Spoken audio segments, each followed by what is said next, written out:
Shalom, selamat pagi Bapak, Ibu, Saudara, rekan-rekan yang saya kasihi di dalam Tuhan Yesus Kristus. Dan penuh sukacita di dalam Tuhan, kembali pagi hari ini saya menyapa, menjumpai Bapak, Ibu, Saudara semua melalui program Motivasi Pagi. Firman Tuhan pada pagi hari ini terambil di dalam kitab Keluaran pasal 13 ayat 20 sampai ayat 22 yang berbunyi demikian. Demikianlah mereka berangkat dari Sukot dan berkemah di Etam, di tepi padang gurun. Tuhan berjalan di depan mereka pada siang hari dalam tiang awan untuk menuntun mereka di jalan, dan pada waktu malam dalam tiang api untuk menerangi mereka, sehingga mereka dapat berjalan siang dan malam dengan tidak beralih. Tiang awan itu tetap ada pada siang hari dan tiang api pada waktu malam di depan bangsa itu.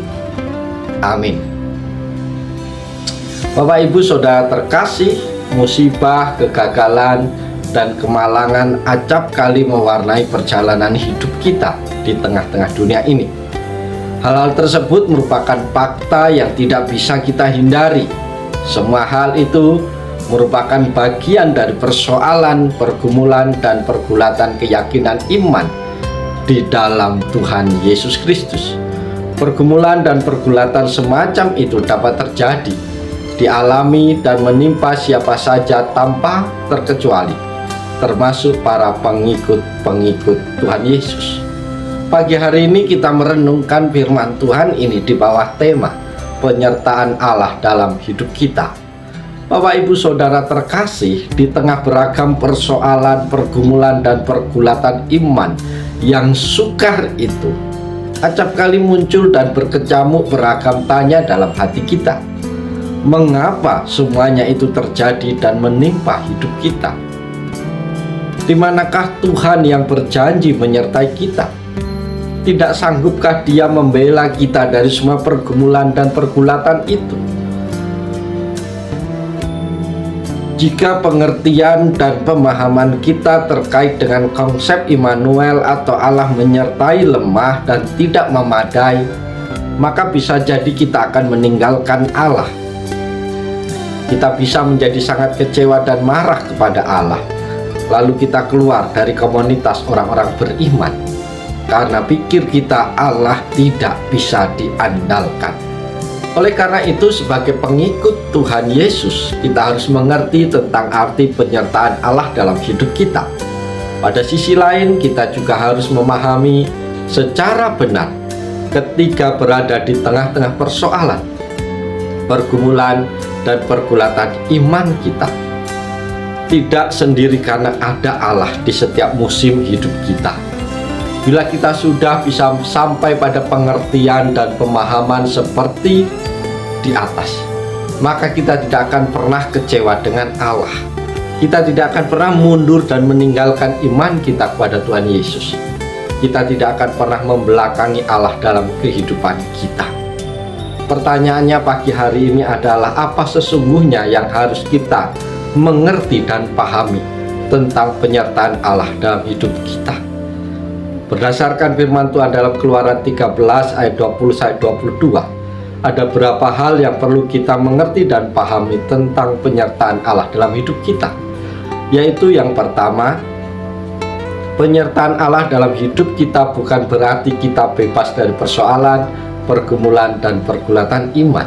Bapak, Ibu, Saudara terkasih, Alkitab menceritakan kepada kita bahwa sejak bangsa Israel dibebaskan Allah keluar dari Mesir di bawah pimpinan Musa, Tuhan selalu menuntun umatnya. Tuhan menyertai umatnya. Hal ini berarti bahwa walaupun Allah menyertai umatnya, itu bukan berarti bahwa Ia menjaga kita sedemikian rupa sampai tidak ada satu masalah pun yang datang kepada kita. Yang kedua, penyertaan Allah dalam hidup kita bukan berarti semua yang kita butuhkan selalu tersedia dan tercukupi senantiasa. Saudara-saudara terkasih, pada umumnya kita menginginkan supaya semua kebutuhan hidup kita selalu tersedia dan tercukupi senantiasa.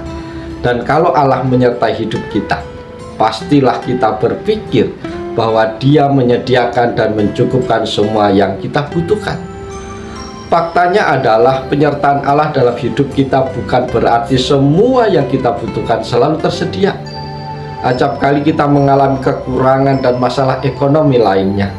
Usaha dan bisnis kita gagal, ditipu orang dan tidak menghasilkan apa-apa. Padahal kita sudah setia melayani, bekerja benar, beribadah dengan setia, memberi bagi pekerjaan Allah. Saudaraku, tidak ada seorang pun yang meragukan bahwa Tuhan masih menyertai kita. Tetapi pada kenyataan kita mengalami masalah. Janganlah kita mengukur penyertaan Allah dari banyaknya materi yang kita punyai atau yang tidak kita punyai.